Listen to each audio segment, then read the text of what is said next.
Hi, everyone. Welcome to today's webinar, where we're going to learn a little bit from our current participants that are in our Teach in Spain immersion programs. They're going to talk a little bit about, what to expect with orientation, which is very similar, which will basically be the same as the main Teach in Spain program as well, so that'll be helpful. But then they're also going to talk about their language immersion classes and living with the host family.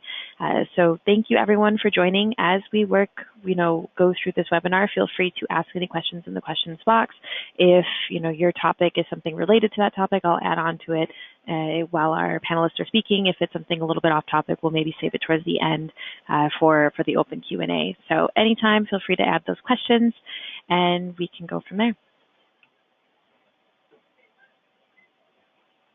So first, I just want to share a little bit of information about CIEE and our Teach Abroad programs. Then we'll get to actually meet our current participants that are there, get to see some pictures and learn a little bit about them. And then we'll get to learn about some of the topics related to our immersion program. And at the end, we'll have an open Q&A for everybody. I'd like to take a minute to explain who I am and what CIEE is. CIEE is a nonprofit, non-governmental organization, and it's one of the world's largest or oldest and most prominent cultural and educational exchange organizations worldwide. We have over 70 years of experience in a wide variety of program options in the U.S. and around the world. You can see some of them on the screen: Teach Abroad, Study Abroad, High School Gap Year. And we've helped thousands of people to gain the skills that they need to live and work in an interdependent and culturally diverse world. Here you can see our Teach Abroad team. We all work here in Portland, Maine, and we've all taught and lived abroad, and so we're here to guide you through your Teach Abroad experience. My name is Samantha, and I'm the U.S.-based program coordinator for our Teach in Spain programs. Additionally, my colleague Hillary as well. We both are going to be the ones working with everybody during these pre-departure and processes for the Teach in Spain programs. A little bit about me. I studied abroad in Granada, Spain, in southern Spain for 10 months while I was in college. And then after graduation, I moved to South Korea, where I taught English for 2 years. I also have explored a little bit of South America. I went to Peru for a couple of months and actually got my TEFL certification there before heading to South Korea. And I've been here in Portland, Maine, working for about 2 years now. You can reach out to me with any questions about, the program, the application process, pre-departure support, anything like that. You can always reach out to us. Our other coordinator for the Teach in Spain program is Hillary Leslie. She in college, she studied in Sevilla for 10 months for an academic year. And then after she graduated college, she actually participated in the Teach in Spain program with CIEE and lived in Madrid for 2 years. She also works here in Portland, Maine, and myself and Hillary are both happy to answer any sort of questions that you might have about your program.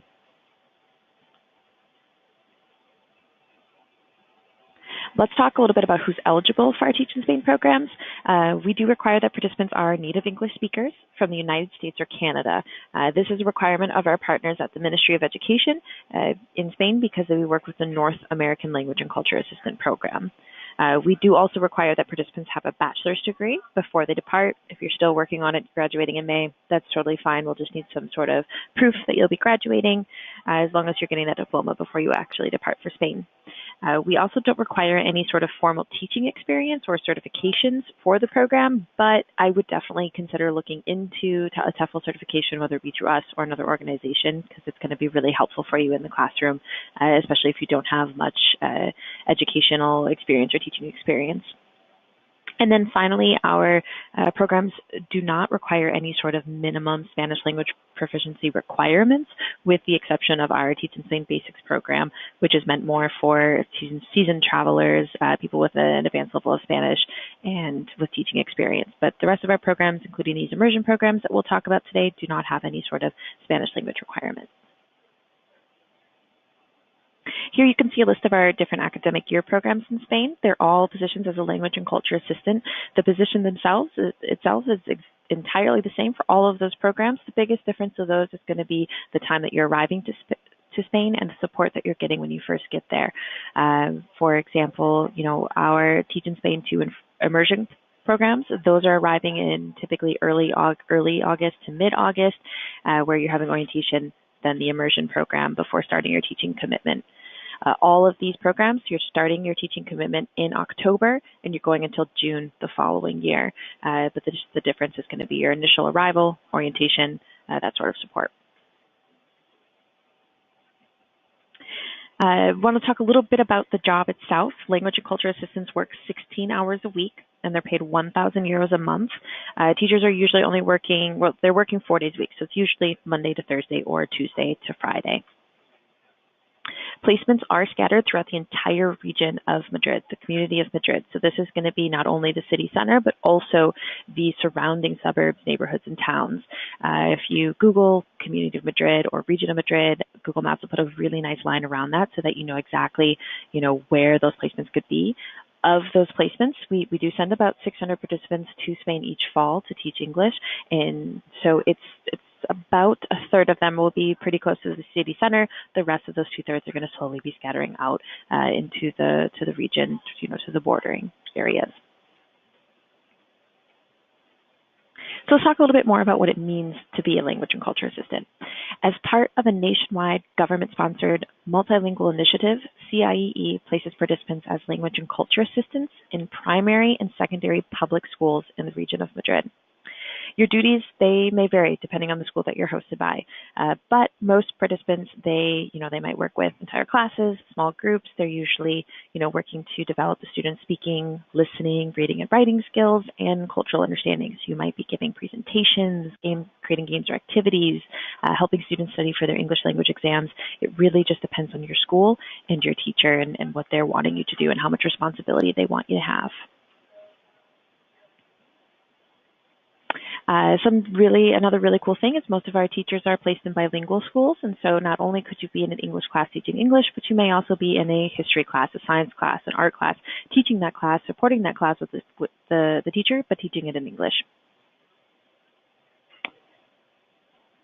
So let's meet our current participants. So today we have 3 participants that are currently in Spain that are going to be joining us today and sharing a little bit about their experiences. Let's start with our first participant. I've got Kate.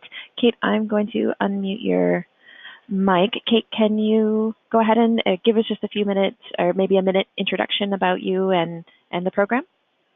Hi, yes. Can you hear me? Yes, I can. Hi, Kate. Okay, great. I'm Kate. Obviously, I'm from Batesville, Arkansas, as you can see. I live south of Madrid. It's a 45-minute commute to the city center. I actually live in my town. It's called Aranjuez. I was one of the few people that decided not to live in the city center. I'm happy to talk to anyone about that if they have questions about my experience and how it differs. In my time living here since August, I've traveled to all those countries you can see on the slide, and I've got plans to go to Italy and a few other things on track. So I've really enjoyed the travel life. I did have some teaching experience. I taught back in the States for 4.5 years. Like Samantha said, it does help, but my other auxiliaries at my school don't have any experience, and they're doing amazing. So it really doesn't matter if you have experience or not. It just helps a little bit. But that's a little bit about me. I have a blog. I write about my travels. I write about my experiences with CIEE. So feel free to check it out, and there's my Instagram. Awesome. Thanks, Kate. All right, and so our next panelist that we have today is Valerie. So Valerie, I have gone ahead and unmuted your mic if you want to just give us a quick introduction about you. Hey Samantha, can you hear me? Hi, I can. Hi, Valerie. Hey, wonderful.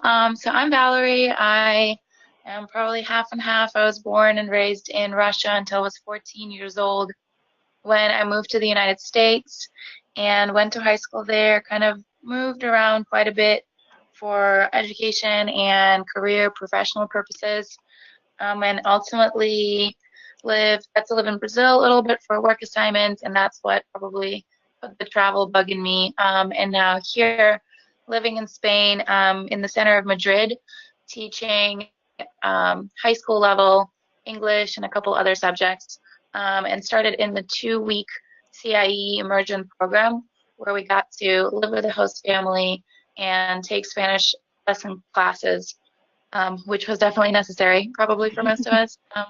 and now looking to renew at least another year. Awesome. Thank you, Valerie. I appreciate it. I'm going to go ahead and just mute your mic real quick, and then I'll unmute it later on here. And our third panelist today is Denise. Denise, I'm going to go ahead and unmute your mic. And do you just want to spend a quick minute, just give us a little introduction about you? Hello, can you hear me? Yes. Hi, Denise. How are you? I'm well. How's everyone else? Wonderful, wonderful. So yeah, share a little bit about you. So I'm Denise. I'm 30. I'm living a dream. This is something I always wanted to do, which was teach and work abroad. So here I am in Spain, loving it. Awesome. As you can see, I was born in Panama, but unfortunately, I did not speak Spanish growing up, so my Spanish level is low. But I came here to learn, and yeah, so love to travel. I'm loving the job. The kids are great, and yeah, that's a little bit about me. How's your Spanish now that you've been there for quite a few months? Muy un poco. It's coming along. Good. Well, thank you, Denise. I'm going to go ahead and mute your mic just for a second, and then we'll go ahead and unmute you ladies in just a moment, okay? Okay. Thanks. All right, so we've had our panelists go ahead and introduce themselves, share a little bit about them. And so today's webinar is going to be mostly focused on the immersion program, but I also want to talk a little bit at the end towards about the orientation with CIEE, because it's going to be the same for the 2-week, the 4-week, and the main Teach in Spain programs. And then some of the free time, because a lot of after orientation, a lot of you are going to have maybe 2 to 4 weeks of free time before you start your teaching commitment. And so I want to, have our panelists kind of share a little bit about what they were doing during that time. But first, we'll talk about the homestay, the language classes, and then sort of their overall experience and what it was like for them. And then we'll jump into the free time and orientation with CIEE. All right, so the Spanish homestay. So I'm going to let each of the gals share just a few minutes about their experiences. They can, share as little or as much as they want about any of these sort of topics or anything that they might find to be helpful. What I'm going to do is I'm going to go ahead. Valerie, do you mind sharing a little bit first? I'm going to unmute your mic and just giving us kind of a general overview or information about what your homestay was like. Sure. So we got partnered up. First, we got to specify a couple priorities or preferences that were important for us. For instance, we were able to select if we wanted to prioritize having animals or not having animals, or whether it's a couple or an older senora or younger person, whether they have children or not. So just a couple different preferences. So my friend, the girl that I met during orientation, who later became my friend Karina, and I got partnered with a really lovely family, married couple, and with 2 teenage daughters and a dog, which was a nice plus. So we lived with them about half an hour or so outside the center. So we had maybe a 40-minute commute on the metro plus a walk to the language school where we were taking Spanish classes for the 2 weeks that we were living there. It was really lovely. Typically, kind of the formal arrangement is that the family provides, I believe, Samantha, you'll have to correct me on this, at least a dinner and maybe breakfast for lunch. I can't remember exactly. Yeah, so host families are to provide at least 2 meals a day, so typically should be breakfast and like a dinner. And then I think the afternoons, I'm assuming you guys, most people are probably in town, probably not at home with their host families for those meals. But mostly breakfast and dinner it should have been. Yeah, exactly. So I think we always had breakfast and we always had dinner available, but a lot of times at this point you start socializing, making friends with the rest of the CIEE people or other assistants in the area. So a few times a week, we really tried to come back and kind of socialize with our host family. They were really lovely. We got along with them really well. But every once in a while we would just kind of text them, let them know that we might not come back for dinner if we're grabbing food with our friends in the center. They were absolutely wonderful. We truly felt like we were part of the family there. They actually helped us in a multitude of ways. They helped us make a few phone calls when we were looking for apartments while we were living there, and kind of speak the native language, make sure we weren't going to get scammed or anything like that, just help us with the search process. The dad actually worked for a printing company, so he helped me print some business cards when I needed them. Um, so Wow. it was overall a very nice day. Karina and I shared a room, but we each had a bed, and it was very flexible. We would just shoot them a note or a text if we were coming home late or not coming home for dinner, or just kind of, keeping them informed, just like you would with your parents when you're maybe home from college or something like that. So it was a really good experience. That's awesome. So, I mean, yeah, that's definitely important. I think keeping that open line of communication is what's really important as far as making both people happy. Then at least you're not showing up for dinner, and then there's someone being upset or something. So I think that's really great that you had that good form of communication with them. Are you still in touch at all with your host family, or was it kind of after the program? It was like thank you and kind of split ways. We stayed in touch for a while after we Mhm. had left, so maybe for a couple of months or so, we would text every once in a while, make sure everyone's doing okay, everyone is doing well. We've been trying to make plans for dinner, but everyone's busy, so we hadn't seen them this year in 2019. But every once in a while, whenever it's big holidays, they'll send us a text, or we'll send them a text, kind of celebrate or congratulate, like Women's Day on the 8th of March. So it's like a once in a while kind of Mhm. nice communication now. Oh, that's really sweet, though. I mean, it still shows that everybody still cares about each other and just sort of keeps in touch and lets them know that they're thinking about them. Yeah, I'm pretty sure we're all Facebook friends and Instagram. We like each other's pictures. So it's really Awesome. similar to your actual relationships with parents, I would say. Aw, that's really sweet. Thank you, Valerie. I'm gonna put you on mute for just a second, then I'm gonna have Kate. I'm gonna have you share a little bit about it because you and Valerie both were in the 2-week immersion, and then Denise, I'll have you share a little bit about your 4-week one. So, Kate, what can you kind of add on to that? Did you have similar experiences? Yeah, I was actually with a younger married couple. They were a little older than me. I'm 30. And they had 3 kids, but it's like during the holidays, a lot of Spanish people vacation. They go other places. So they had their kids staying with their grandparents. So I didn't actually get to meet the kids. But my roommate Bobby and we each had our own rooms, which was kind of cool. And her name was Bia, and her husband's name was Andres, and they were so nice. They spoke a little English, which was good because my Spanish was really, really, really rusty. And they were so, so, so nice, just so considerate. This was their first time hosting anyone.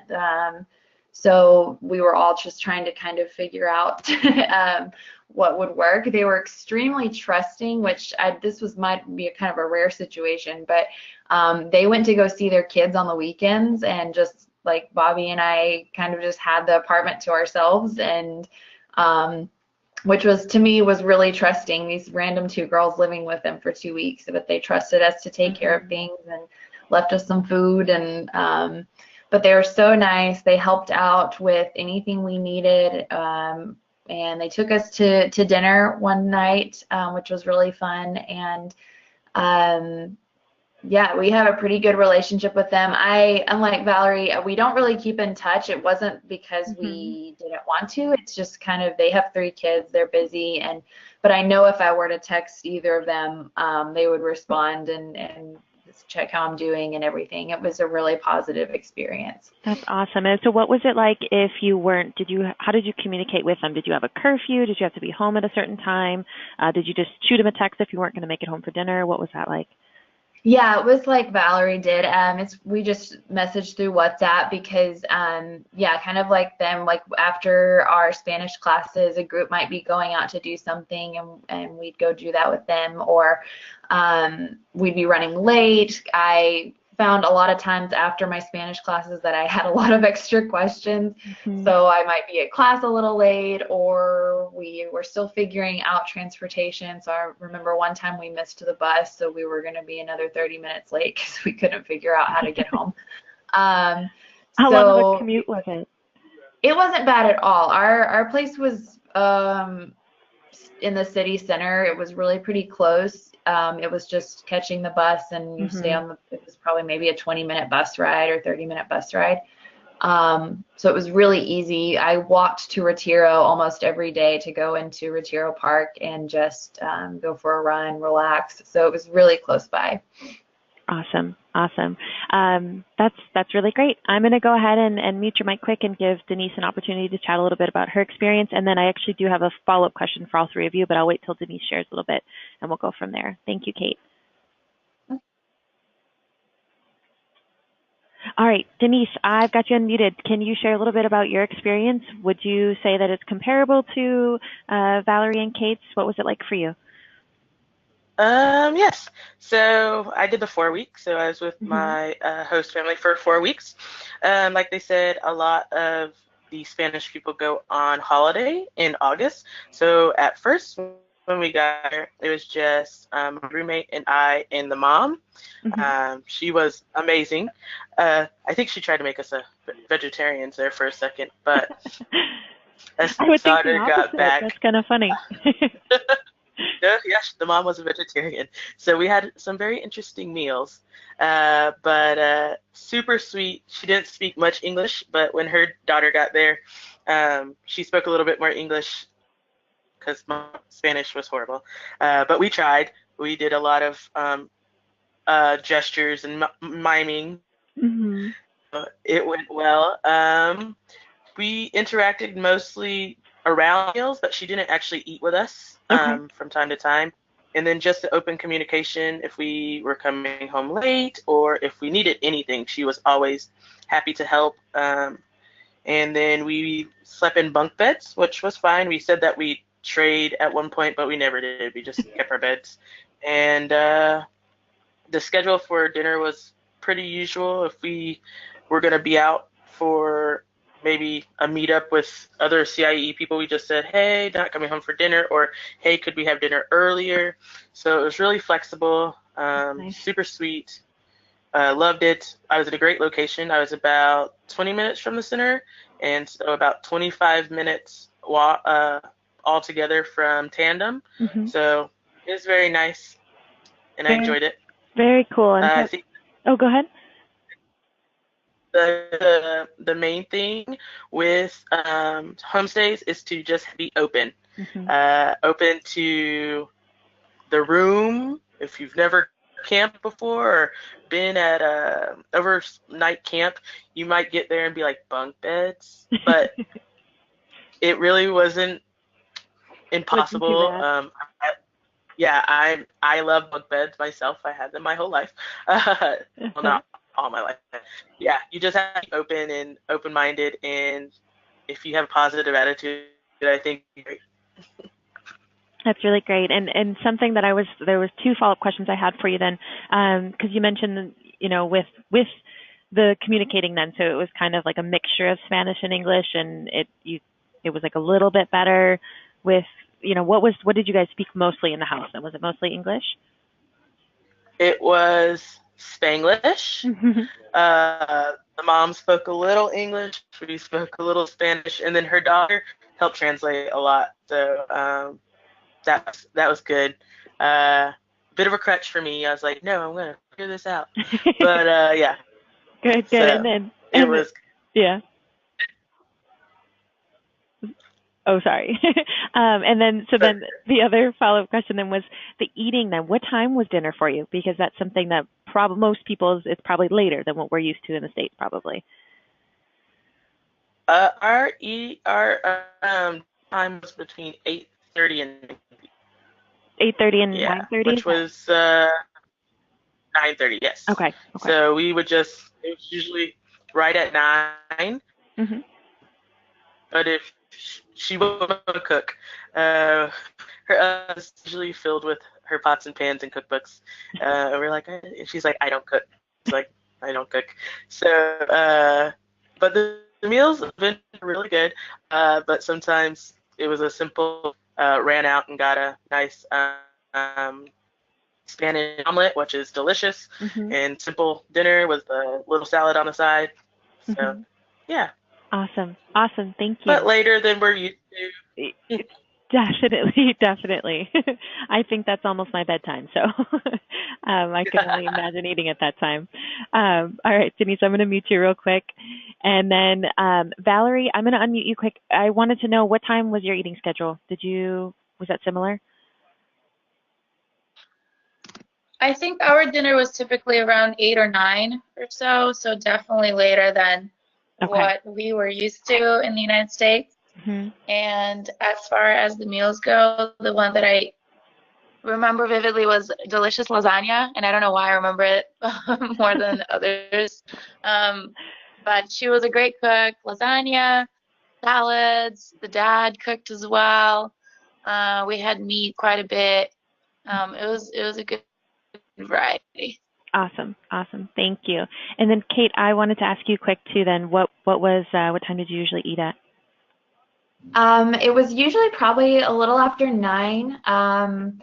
They tended to eat more early than other Spaniards because they had young kids, so they're just used to that schedule. Mm-hmm. Now, I currently live with a Spanish family now, and we eat closer to around 10:15, 10:30 every night. So that's been an adjustment. But I've just had to just kind of readjust my expectations of eating. I remember having a conversation with Marisa, the woman I live with, asking her, why do you eat so late? And she's like, well, we don't want to wake up in the middle of the night hungry, because she thinks it's so weird that we eat at like 6 p.m. in America. And she's going, well, don't you wake up at 2 a.m. starving? I say, no, we're sleeping.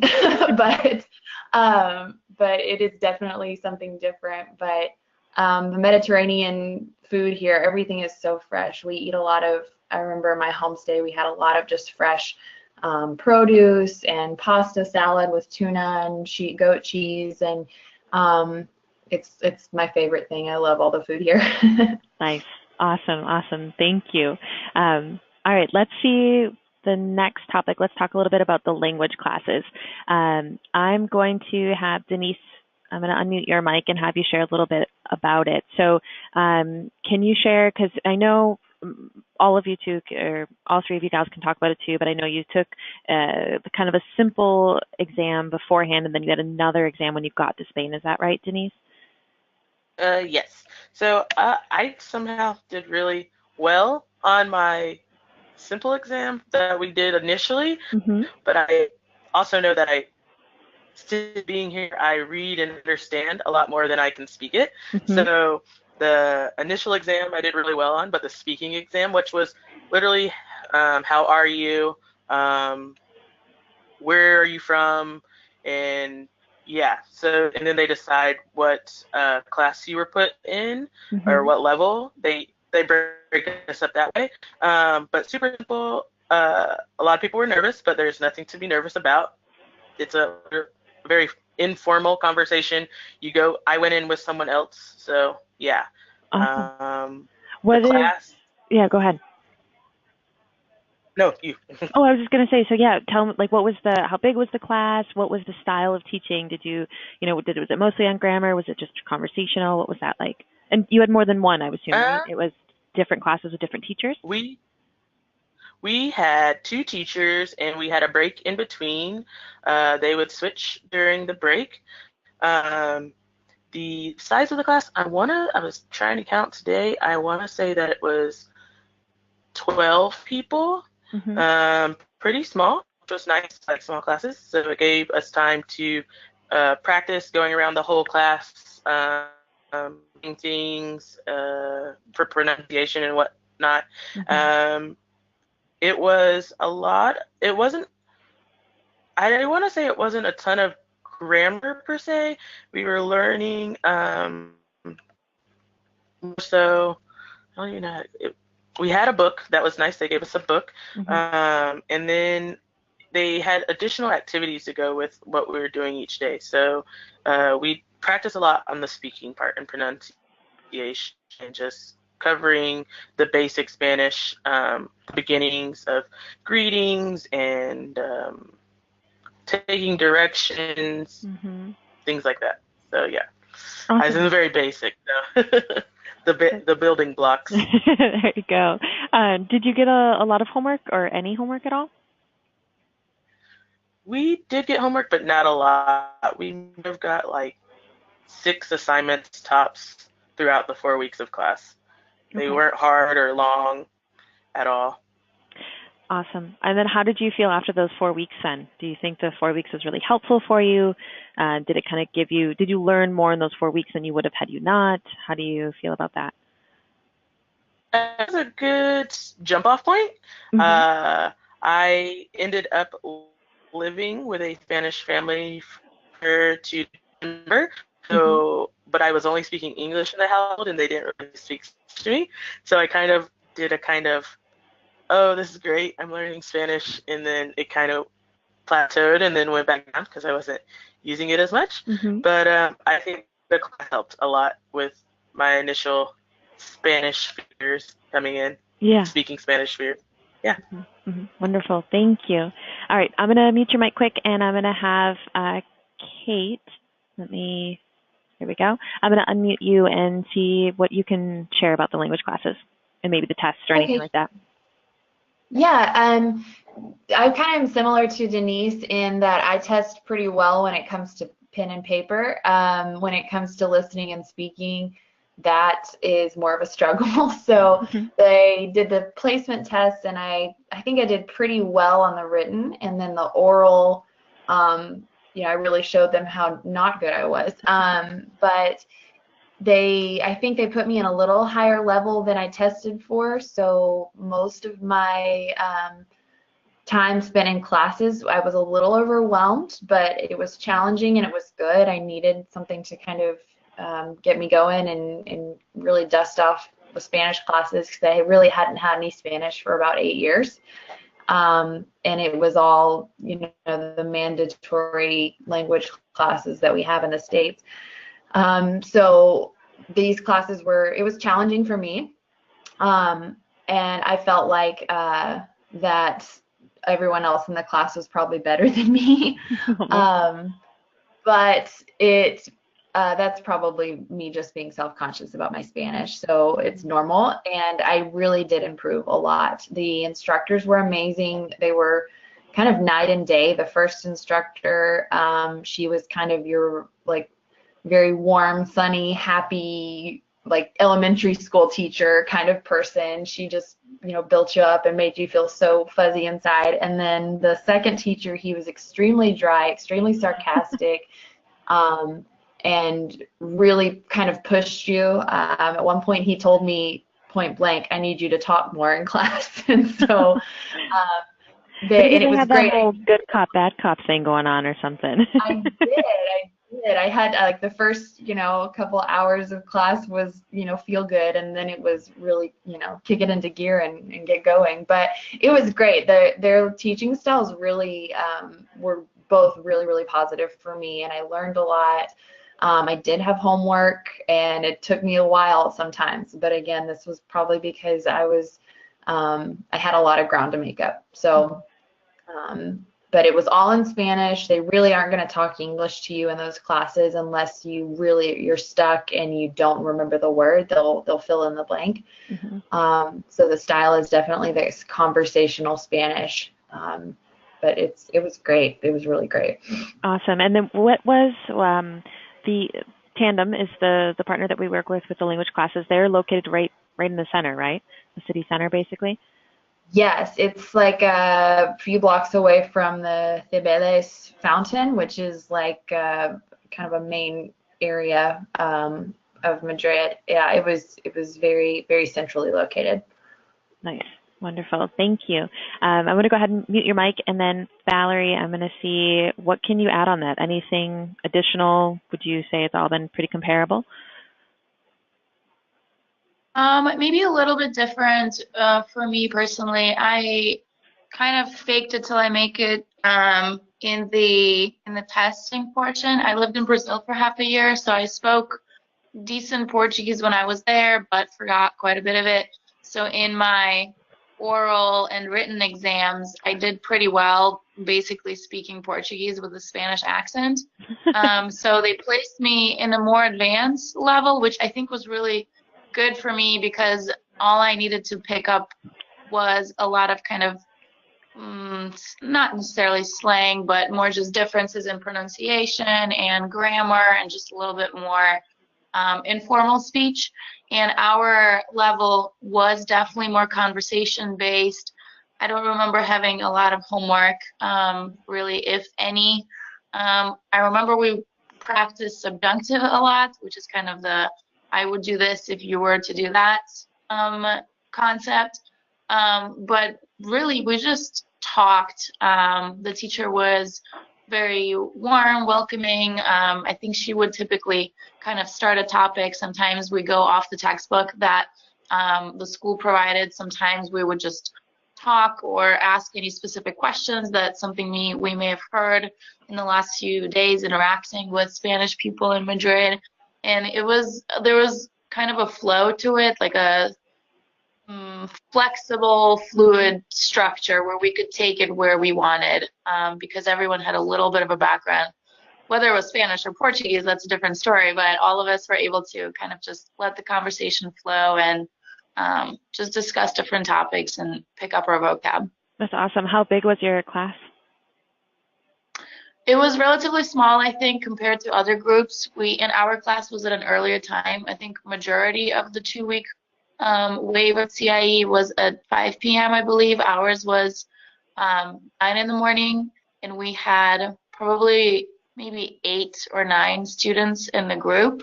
Okay. So it was kind of nice because we could start early, get done early, have lunch all together.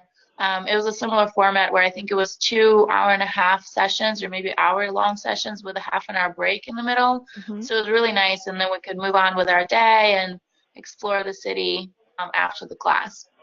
Great. Yeah. So for those listening, that the classes are typically either in the morning or in the afternoon, like Valerie's saying, and then there's usually kind of a little break in the afternoon between those 2 sets of classes. But usually it's in the morning with, you said, like an hour and a half, I think it is, and then a 30-minute break, another hour and a half of class, or if you have it in the evening. So you're not doing a full day, you're just doing a half day essentially of classes, and you're going to have that afternoon or morning to, look for housing, explore the city, anything like that. So thank you, Valerie. I appreciate that. All right, so let's move on to our next topic. This one's just going to be just sort of that overall experience with it. I would be curious to hear from the gals about, some of you had talked about a little bit about how much it improved your Spanish, but I'm just curious if, during, while you're going to school or while you're taking these classes and you're living with a host family, what are you doing during that time? And, kind of what was the housing hunt look like, or what did that look like? So, Kate, I'm going to go ahead and unmute your mic. And, there we go. Kate, can you talk a little bit about maybe you're living with a host family, right? So maybe you have a little bit more of a unique situation. I found this where I'm living. I found it on Idealista, and so it was actually. I mean, I found my home kind of like everyone else does in that mad housing search. Mm-hmm. It just happens to be in a situation where the woman, it's like her and her sons, and then she has one other girl renting her room. And we have dinner together, and it's just become my little familia española, basically, my Spanish family. I really stumbled into it. I just got really, really lucky. How long did it take you? Honestly, not too long. I looked at another place, and it was okay. It didn't feel quite right, so I passed on it. And this was the second place I looked at. I would say I spent not more than a week probably sending messages. And so it really was a fairly quick thing. I did run into a few where I was messaging them and they were like, sorry, it's already rented. Someone just, rented the space, yesterday. So it's like you'll run into a few of those where with housing, you just kind of strike out, or you're just, the timing's not right. But having those 2 weeks of cushion basically to go, okay, I have these 2 weeks to really get it figured out was so valuable. It was so great. Mm-hmm. Yeah, I would say on average, what we've heard from past participants is that they're taking anywhere from 2 to 3 weeks to secure that long-term housing. So, having that 2 or the 4 week immersion is something that I think is helpful during that hunt then. Definitely. Yeah. I'm going to mute you quickly, Kate, and I'm going to see if Denise, how long your mic is unmuted, how long did it take you to go ahead and find housing? Was it helpful, living with a host family while you were doing that? Okay, so I'm twofold. I kind of did what Kate did. I went through a program called Workaway, and just to save money, I lived with me for September to December, teaching the girls English, although the whole family spoke English anyways. Just interacting with them so they could hear a different accent in English. And after that, in December or January 1st, I moved to my apartment. That hunt was interesting. At first, I was looking with people, which is sometimes it could be hard, and other times people found places together easily. You go through the different agency, it makes it completely different. I do recommend Realista, and try to stay away from agencies. I particularly tried to go to 2, and it didn't go very well for me. But it took me, I think, when I started looking, it was about November, and I wasn't really hardcore looking. I didn't have a firm of when I needed to leave my host families. So it was kind of free for me, but I found a place within about 3 weeks. Okay, that's not too bad then. And okay, that's perfect. I'm gonna also see then what Valerie, Denise, I'm gonna mute your mic quick, and then I'm gonna see Valerie. How long did it take you from the program to find housing? Hi. So my experience is probably a little bit different because my wonderful roommate that I also met through CIEE actually found the apartment. He went. Oh, Valerie, you're we can't hear you.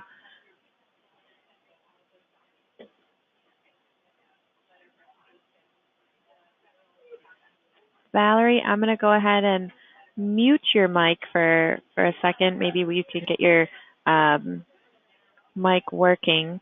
But so I'm going to mute Valerie, and then Kate, I actually had a quick question for you about with where you're currently living. Somebody had asked if you utilize your Spanish more outside of the city center versus maybe being in Madrid, considering you said you kind of live a little bit outside of the city center. Yeah, that's a great question. I do. I'm very much in the minority in Aranjuez. English is just not really spoken unless you're probably 15 or 14 years or under. Those are the kids that have actually gone through the bilingual program since it was more or less instated. I think it was 15 or 16 years ago, maybe more, but these are the kids that have kind of gone through it. Adults, their amount of English education is kind of like ours in the States. They do their compulsory 2 or 3 years or so, and that's it. So in Aranjuez, not many people speak English at all. So at my gym, no one speaks English. They think they know me as the American. I'm like the only English speaker at the gym. Like the grocery store, everything, it is definitely more of a stretch. It was a lot harder the first few weeks with my limited Spanish, but it has definitely pushed me to get better, and living with this Spanish family as well. One of my other roommate, she speaks English really well, and we're good friends. And then the older son, who's 15, he speaks English fairly well as well. So I have a few teachers at my school that I'm good friends with, so I'm not completely alone. I've made friends, but the city itself, the further you get out of Madrid, the less you're going to find English speakers.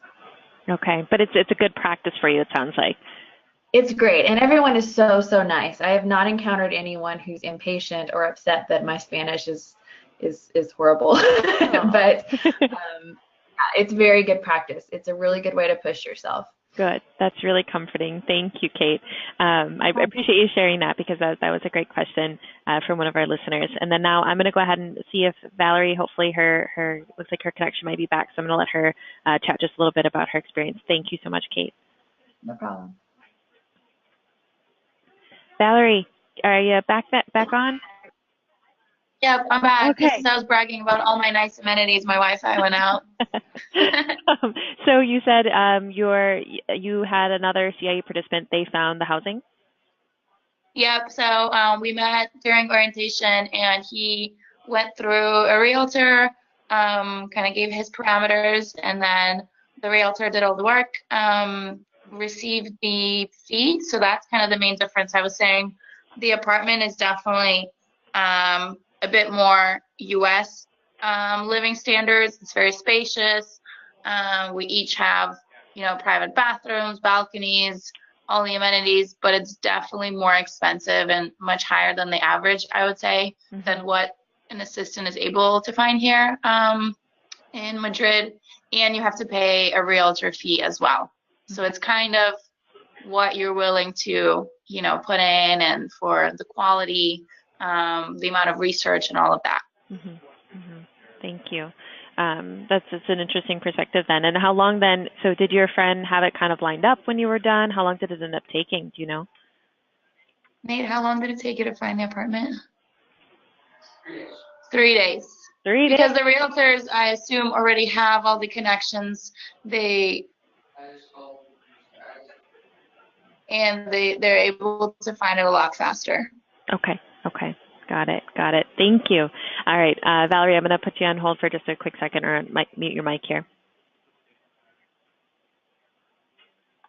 All right, so I want to hear a little bit from you gals about your free time. So, with the Immersion program, it's typically ending in, I believe it would have been early September for everybody. And so what did you do until you started teaching in October? Denise, I'm going to go ahead and unmute your mic. What did you do during those few weeks before you started school? I more so stayed in the city. I really just got to know the family that I was living with, explored parks, museums, found bars that I am now regulars in. Really good menu del dias. It's a really fun hunt to look for all the good Spanish food. I really just learned the city. It's really connected. I recommend doing some free walking tours, because once you do those, you realize how connected the city is, how quick it is to walk everywhere. So I really just got to know my city. Yeah, go ahead. Awesome. I was going to say, well, how was it then for your finances? Did you have savings? Did you start tutoring? Because you didn't get that first paycheck until November, and you had an extra month of free time. How was that for you? I more came on the bare minimum of things. So I brought about 35, and the minimum they said was 2,000. But you find that once you meet all the CIE people, orientation becomes very, you're going out more than you thought you would. But so I just really enjoyed my orientation meeting people part, and so I conserved at that point. I took my first trip with our first paycheck. So yeah. Okay. Awesome. Thank you. I'm gonna check in then with Kate. Kate, what was it like for those first few weeks then before you started teaching? Okay, well, I'm going to be just really honest. I really struggled. I am not a good free time person. I'm one of those people that I have to be engaged at every moment, or I start getting really restless and antsy. And so I struggled. I really, really struggled with kind of getting my feet under me. And I actually booked a 10, 11-day trip home. I went home. Really? I would only recommend that if you are completely sure that you love Spain and you want to come back, because I knew I was where I was supposed to be, and I loved Spain, and I loved the excitement of coming and being here. But I really kind of needed to just go and make sure everything was still there. I go home and just make sure everyone was still there. It was just kind of, for me, I needed it to kind of get my year started. So I actually did go home. Kind of got to love on my family just a little bit more. See my cat. I missed her. That makes me sound so cool. And but it was actually really good for me. I don't think it's something that everyone should do, because some people probably wouldn't come back, but it was a little refresh for me, to kind of just go, okay, everything's here. My life in Arkansas is still there. And I kind of was reminded why I left too, of why I wanted to go to Spain in the first place. And so I came back just completely ready to go. It was great. But, in hindsight, I didn't have to take that trip, but I probably would have traveled some. But at that point, I was still really trying to get over the adjustment, the culture shock, the just everything, that was different about my life in Spain. Definitely. And sometimes that's what you need. So that's, I think you know what's best, each of us does. So that's totally, and it's another perspective to hear. So thank you. That's really interesting. Really cool. Thanks. All right. And Valerie, what did you do during those few weeks?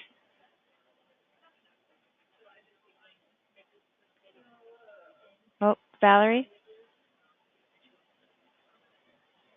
All right. Well, we'll come back to Valerie when she's available. Sorry.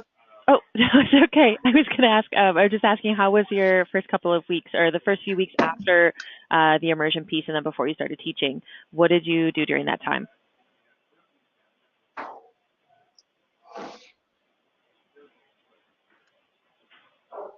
Oh, Valerie, are you there?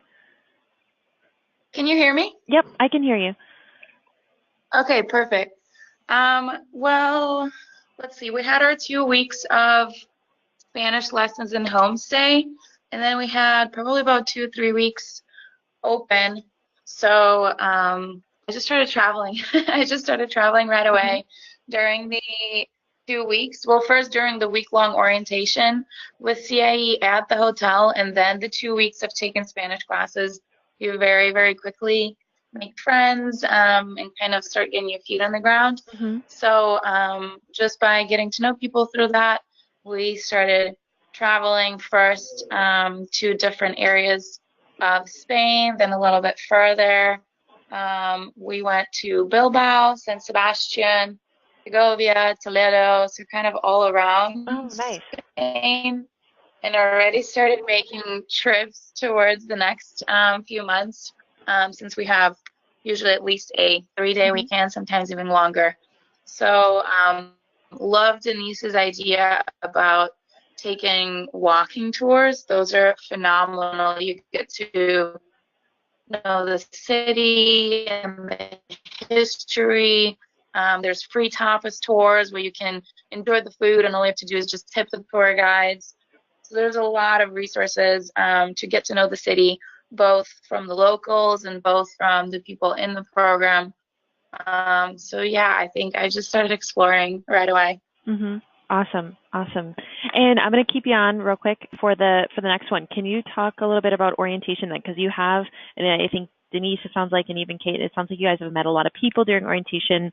What was it like, your experience before? So for everybody listening, this is when everybody arrives, they've got 4 days of orientation. That's for the Teach in Spain program, the 2-week or the 4-week immersion program. All have a 4-day orientation. Can you share a little bit about that? I think the orientation, honestly, is one of the main benefits of going through one of CIEE programs, because while the language classes and the host family were incredibly helpful, that's something that you could potentially find outside resources or help with. But having this massive community of people who are all in the same boat as you, who are all new to the culture, to the area, kind of trying to figure out what we're doing here, all at the same time, that was invaluable. That's the fastest way to start feeling more comfortable in a new area, start making friends, exploring. I think that was just a really easy for us to get to know each other and have this quick sense of community Mm-hmm. on a completely different continent and a different culture. Mm-hmm. How big would you say? Do you have an idea how big your orientation was roughly? Yeah, ours, the 2-week program was probably about 90 people or so, and we all stayed in a hotel for a week. We had orientation, so different people would speak to us about different parts of the culture, the expectations in the job, the logistics of getting not the visas anymore, but the long stay and stay, just Residency pretty much card. everything that we should Mm-hmm. expect. I mean, CIEE really took our hand and kind of held it very tightly throughout the whole process, made it really, really easy to follow the step-by-step instructions. Mm-hmm. So that process would happen from breakfast through lunch until maybe 2 p.m. or so, and then the whole group would go out for lunch together or go out for dinner together later on or go on a walking tour. So every day was just kind of packed with experiences, but that's, I think, how we all got to know each other so quickly and got to so bond and easy. everything. Exactly. Awesome. Thank you. Kate, I'm going to go ahead and unmute your mic if you're free to chat a little bit about your experience as well. Would you say it's similar? I know you and Valerie are actually in the same orientation or same arrival date, but what was your experience like? Yes, so I got to know Valerie.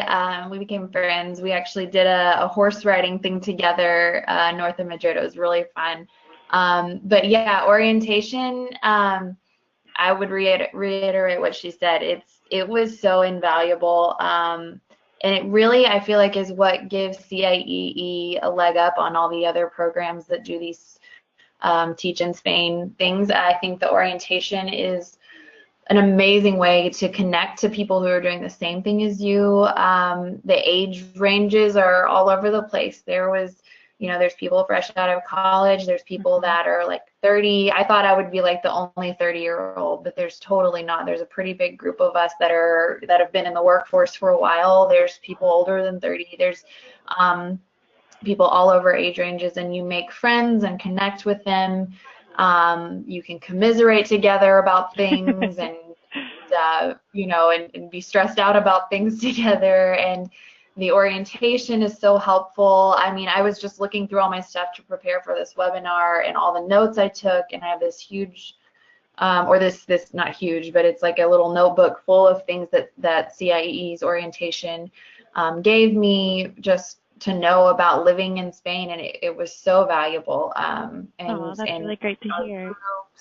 Yeah, a lot of the travels I've taken with people, it's all been CIEE friends that I've made through CIEE, people I would never have met if I had gone through this directly through the ministry.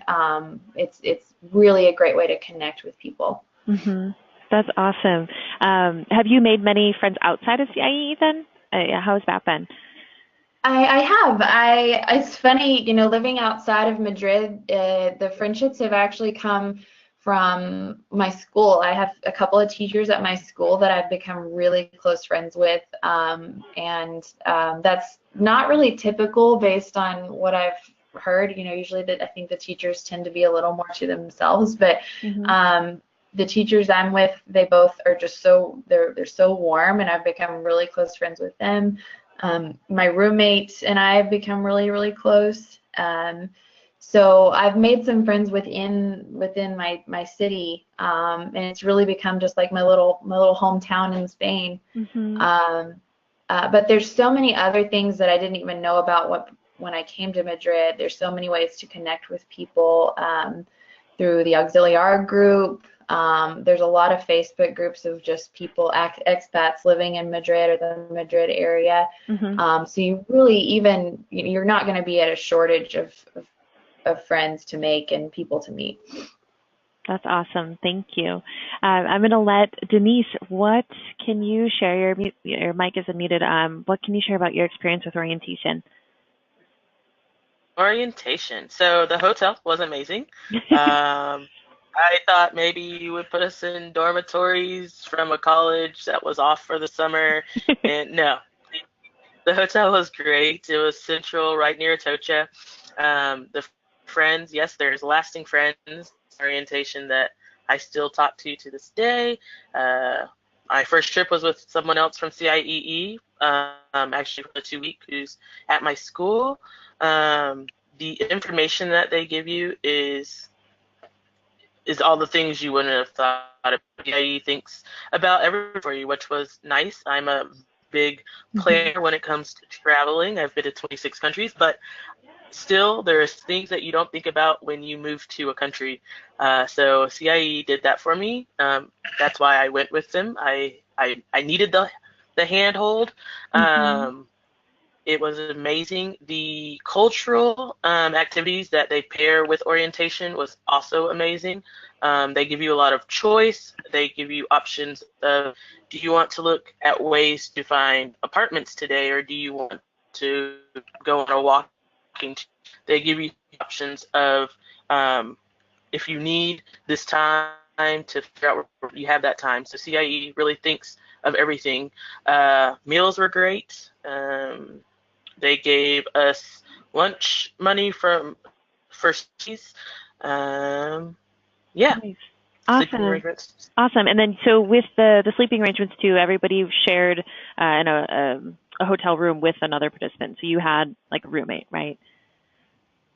I did have a roommate. Okay. At first, I thought it was going to be the person that you were homestaying with, but it ended up being a different person. So you get a whole nother kind of friend, a sister that you kind of get close to initially in your room. So that was good. And I still talk to Zoe today. So yeah. Awesome. You get a roommate. That's cool. That's awesome. Well, thank you. Ladies, I know I don't want to keep you much longer. I do want to let anybody listening in to ask some questions. I'm going to open it up to just a few Q&A here at the end, and so that we can have our letter panelists, take a break. But so if anybody listening in has any questions, please input them into the questions box, and I will answer some of the common ones, and then we'll be able to wrap this up just shortly here. And just a reminder, we are, for those that aren't maybe our new applicants, our deadline is coming up on April 1st. And anybody that's listening in, if you aren't currently in the immersion program and you're interested in transferring, you can always transfer your application. Just reach out to us. Your commitment date, if you've committed to the program, will not change. We'll make sure that gets kind of time-stamped into the next program. So if you are interested, let us know. Let's see what some of the questions are.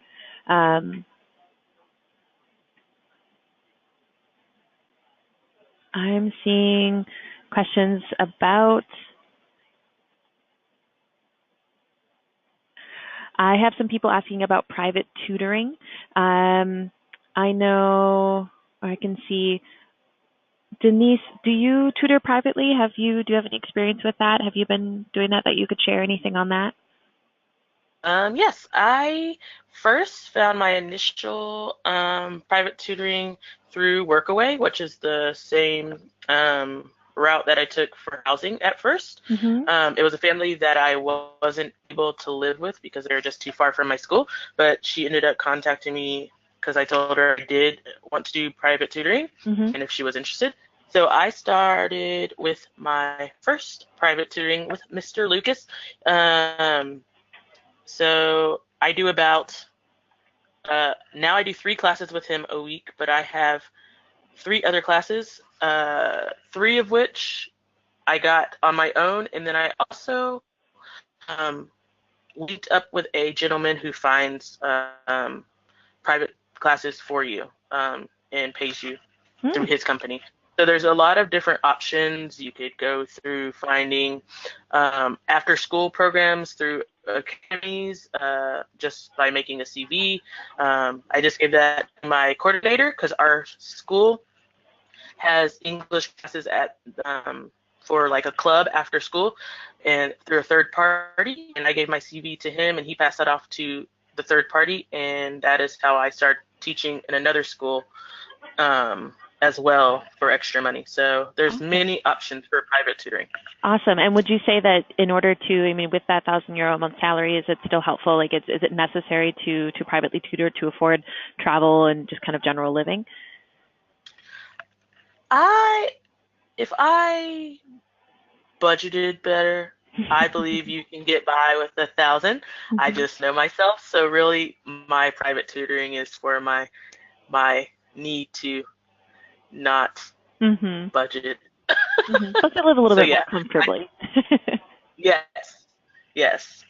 Awesome. I had a follow-up question, and what would you say what would you recommend kind of overall saving, especially for the immersion program, with arriving a little bit earlier, not getting that paycheck, having arriving essentially almost a month before other participants are? How much in general would you recommend saving?